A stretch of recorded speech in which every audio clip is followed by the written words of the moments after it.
Assalamualaikum dan salam sejahtera. Dalam video ini kita akan mempelajari Matematik KSSM Tingkatan 5 Bab 1 Ubahan.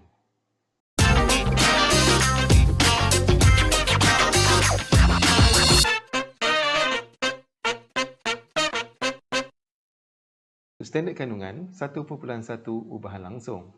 Dan untuk standard pembelajarannya pula adalah 1.1.1 menerangkan maksud ubahan langsung dan 1.1.2 menentukan hubungan antara dua pembeli ubah bagi suatu ubahan langsung. Di sini kita boleh rujuk buku teks pada muka surat 2 sehingga muka surat 10. Sebelum itu, mari kita lihat suatu aktiviti iaitu mobilisasi minda 2 yang boleh dirujuk dalam buku teks muka surat 4. Walau bagaimanapun, mobilisasi minda 2 ini cikgu telah ubah soal sedikit dengan ada dua tujuan. Iaitu tujuan pertamanya adalah menerangkan maksud ubahan langsung dan tujuan yang keduanya adalah menentukan hubungan antara dua pembeli ubah bagi suatu ubahan langsung. Di mana langkah pertama kita adalah untuk melengkapkan jadual di bawah dengan menggunakan kadar tambang teksi RM1.20 untuk per kilometer. Jadi di sini kita ada jarak yang dilalui yang diwakili oleh X dan juga tambang diwakili oleh Y. Di mana untuk jarak yang dilalui kita ada jarak 2, 4, 6, 8 dan 10. Jadi kita akan mengira tambang di mana untuk setiap kilometer adalah RM1.20. Untuk 2 kilometer kita perlu bayar RM2.40. Kemudian untuk 4 km kita perlu bayar RM4.80, 6 km RM7.20, 8 km RM9.60 dan 10 km kita akan bayar RM12. Jadi terlihat kolom yang seterusnya iaitu Y per X, iaitu kita akan ambil nilai tambang dibahagikan dengan jarak yang dilalui.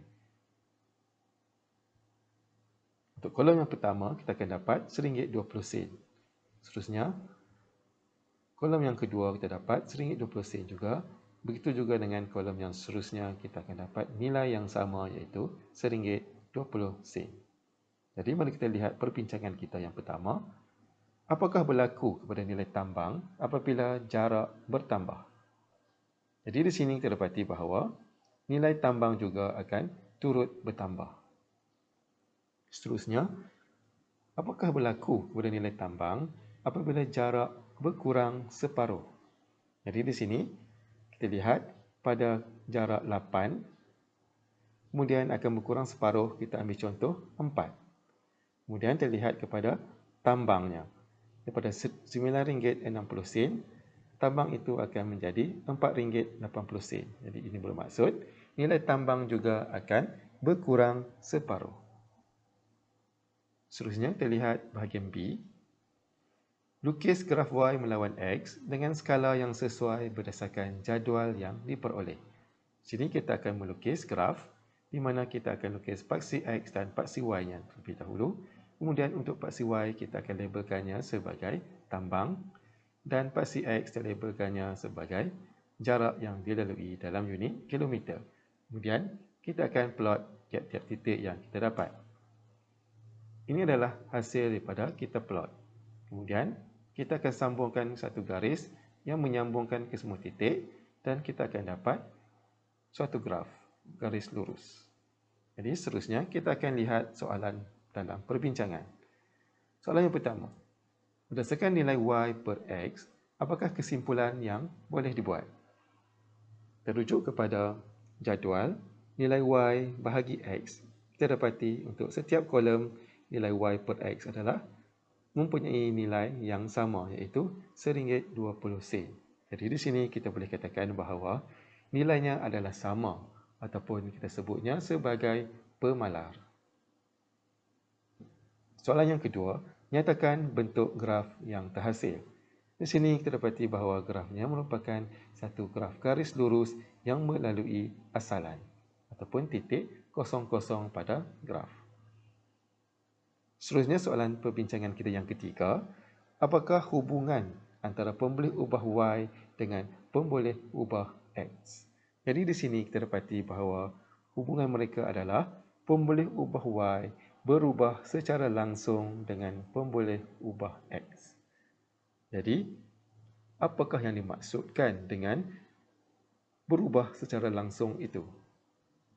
Mari kita lihat. Ubahan langsung itu mesti yang pertamanya adalah berkaitan antara pemberi ubah. Jadi bermaksud pemberi ubah Y dan pemberi ubah X tadi mempunyai kaitan, iaitu kadar tambang teksi dengan jarak yang dilalui. Kemudian, yang kedua, apabila suatu pemberi ubah Y bertambah, maka pemberi ubah X juga bertambah. Begitulah juga sebaliknya, jika pemberi ubah Y itu berkurang, maka pemberi ubah X juga akan berkurang. Dan yang terakhir, pada kadar yang sama. Maksud, ubahan langsung ini bertambah dan berkurang mengikut kadar yang tetap, iaitu mempunyai pemalar, iaitu kita labelkannya sebagai K. Jadi di sini kita boleh tulis bahawa Y berubah secara langsung dengan X yang mana boleh diwakilkan menggunakan simbol ubahan, iaitu Y berubah secara langsung secara X dalam bentuk simbol yang kita namakannya sebagai bentuk ubahan. Kemudian daripada bentuk ubahan ini, kita boleh tukarkannya menjadi bentuk persamaan dengan memasukkan K, iaitu pemalar, iaitu Y sama dengan KX. Jadi di sini daripada bentuk ubahan, kita ubah menjadi bentuk persamaan. Seterusnya, bagaimana untuk mendapatkan persamaan bagi ubahan langsung? Mari kita lihat langkah-langkah berikut. Langkah kita yang pertama adalah dengan menulis bentuk ubahan, iaitu kita menulis perkaitan di antara pemberi ubah yang terlibat. Sebagai contoh, Y berubah secara langsung dengan X. Langkah kedua kita adalah kita tulis dalam bentuk persamaan, di mana di sini kita akan masukkan pemalar kepada ubahan tersebut. Jadi Y sama dengan KX. Langkah seterusnya adalah mencari nilai pemalar, iaitu nilai K. Jadi di sini kita perlu mencari nilai pemalar kerana kita dapati bahawa pemalar itu adalah suatu nilai yang tetap. Jadi dia mesti mempunyai satu nilai. Jadi di sini kita akan ambil pemberi ubah gerak balas dibahagikan dengan pemberi ubah manipulasi, ataupun K sama dengan Y per X. Dan langkah kita yang seterusnya adalah kita akan tulis persamaan hubungan tersebut. Bermaksud, nilai K kita telah dapat, jadi kita akan gantikan nilai K. Sebagai contoh, kalau nilai K kita adalah 3, kita akan gantikan K itu dengan 3. Dan persamaan akhir yang kita akan dapat adalah Y sama dengan 3X. Mari kita lihat beberapa contoh soalan. Kita lihat contoh soalan yang pertama. Contoh ini diambil daripada contoh 4 dalam buku teks muka surat 8. Itu diberi M sama dengan 0.8 apabila N sama dengan 0.125. Ungkapkan N dalam sebutan N jika A. M berubah secara langsung dengan N. Kemudian B. M berubah secara langsung dengan punca kuasa 3N. Jadi di sini, apa yang perlu kita buat adalah, yang pertama sekali, kita perlu menulis ubahan yang betul. Iaitu, M berubah secara langsung dengan N. Kemudian, seterusnya, kita akan tukarkan bentuk ubahan ini menjadi bentuk persamaan. Iaitu, M sama dengan KN. Dan langkah yang ketiga, kita akan mencari nilai K dengan kita menggantikan nilai M dan nilai N yang telah diberi di dalam soalan. Jadi, nilai M di sini adalah 0.8 dan nilai N di sini 0.125. Jadi, di sini kita akan dapat satu hubungan algebra dan kita akan dapatkan nilai K dan nilai K bersamaan dengan 6.4. Dan seterusnya, kita akan tulis kembali persamaan itu dengan menggantikan nilai K. Maka persamaan yang kita akan dapat adalah M sama dengan 6.4N. Seterusnya kita lihat soalan B. M berubah secara langsung dengan punca kuasa 3N. Jadi di sini kita akan menulis ubahannya, iaitu M berkadar langsung dengan punca kuasa 3N. Kemudian langkah kedua kita akan menulis persamaan dengan memasukkan pemalar, iaitu M sama dengan K punca kuasa 3N. Kemudian kita gantikan nilai M dan nilai N untuk mencari nilai K, iaitu M 0.8 dan N 0.125. Kemudian kita boleh terus tekan kalkulator dan kita akan dapat nilai K di sini adalah 1.6. Maka kita akan menulis hubungan antara M dan N ini. Dengan memasukkan nilai K tersebut, kita akan dapat M sama dengan 1.6 punca kuasa 3N. Seterusnya kita lihat soalan kita yang kedua. Contoh ini adalah contoh 6 dalam buku teks muka surat 8. Diberi Y berubah secara langsung dengan X. Jika Y sama dengan 0.14, apabila X sama dengan 0.2, hitung nilai A, Y apabila X sama dengan 5, dan soalan B, X apabila Y sama dengan 0.875. Jadi untuk menyelesaikan soalan ini, yang pertama, kita akan tulis hubungannya terlebih dahulu, iaitu Y berubah secara langsung dengan X. Kemudian seperti biasa, kita akan tukarkan kepada bentuk persamaan dengan memasukkan pemalar, iaitu Y sama dengan KX. Kemudian kita akan cari nilai pemalar, iaitu nilai K dengan menggantikan nilai Y dan nilai X. Itu 0.14 sama dengan K didarabkan dengan 0.2. Kita boleh terus tekan kalkulator dan terdapat K sama dengan 0.7. Seterusnya, kita akan gantikan K 0.7 ke dalam persamaan kita. Maka kita akan dapat hubungan mereka adalah Y sama dengan 0.7X. Jadi untuk menjawab soalan A, apakah nilai Y apabila X sama dengan 5? Kita akan gantikan nilai X sama dengan 5 di dalam persamaan yang telah kita perolehi sebentar tadi, iaitu Y sama dengan 0.7 didarabkan dengan 5. Maka kita dapati Y sama dengan 3.5.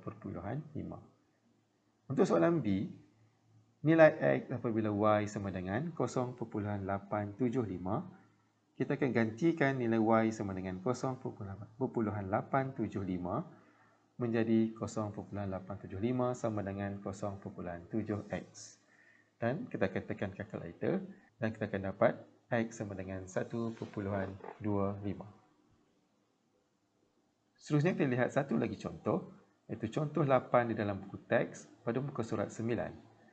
Tempoh ayunan A saat bagi satu bandur ringkas berubah secara langsung dengan punca kuasa 2 panjang benang P cm. Diberi bahawa satu bandur ringkas dengan panjang benangnya ialah 9 cm mempunyai tempoh ayunan sebanyak 1.2 saat. Hitung tempoh ayunan dalam saat jika panjang benang ialah 25 cm. Jadi penyelesaiannya, yang pertama, kita lihat kepada soalan, kita dapati bahawa tempoh ayunan iaitu A berubah secara langsung dengan punca kuasa 2 panjang benang P cm. Jadi kita akan tulis dalam bentuk simbol ubahan A berkadar langsung dengan punca kuasa 2 P. Dan seterusnya, kita akan gantikan nilai A dan juga nilai P yang telah diberi di dalam soalan. Iaitu di sini terdapati bahawa nilai panjang benangnya adalah 9 cm dan tempoh ayunannya adalah 1.2 saat. Di sini kita gantikan menjadi 1.2 bersamaan dengan K didarabkan dengan punca kuasa 2, 9. Kemudian kita dapati nilai K-nya bersamaan dengan 0.4. Maka di sini kita boleh tulis hubungan antara A dan P menjadi A sama dengan 0.4 punca kuasa 2 P. Seterusnya kita lihat di dalam soalan, diberi bahawa panjang benang ialah 25 cm. Jadi di sini kita akan menggantikan nilai P bersamaan dengan 25 cm. Menjadi A sama dengan 0.4 didarabkan dengan punca kuasa 2, 25. Maka kita dapati bahawa nilai A bersamaan dengan 2.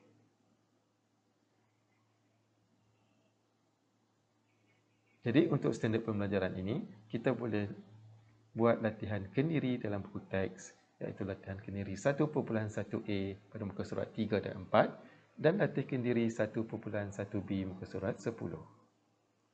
Itu saja untuk video kita pada kali ini. Terima kasih kerana menonton. Sekian, selamat belajar.